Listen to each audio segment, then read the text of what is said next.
गजपति जिलार एकमात्र एनएसी साधारण बैठक अनुष्ठित हो जाइछि। एही बैठक में एनएसी अध्यक्षा एम सुधाराणी अध्यक्षता करथिबा बेले उपाध्यक्ष रघुराम साहू और कार्यनिर्वाही अधिकारी भागवत साहू पूर्व बैठकर विवरणी पाठ करथिले। एही बैठक में सद्य निर्वाचित विधायक और सांसद जोगदेई नथिले।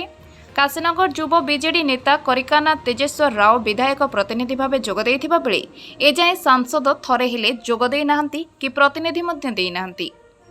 एही बैठक में मुख्यतः प्रत्येक घर को डस्टबिन दियाजिबो बोली प्रस्ताव आलोचना करा जायथिला।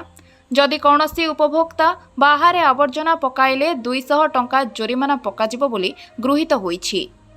एतद्व्यतीत काशीनगर रेल स्टेशन जीवा रास्ता रे थिबा मदन मोहन मंदिर जमी रे बसस्टाण्ड निर्माण निमंते ट्रस्टी सह जोगाजोग निमंते रघुराम साहू को दायित्व दिया जायछि।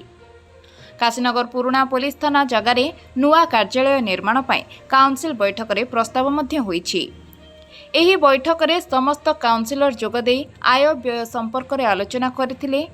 पूर्वरु सूचना दिया जाय नथिबारु विधायक आसी नथिबा जणा पड़िछि। Kashinagar NAC परिसररु Pranati सापतंक report, Odisha Ekamra live.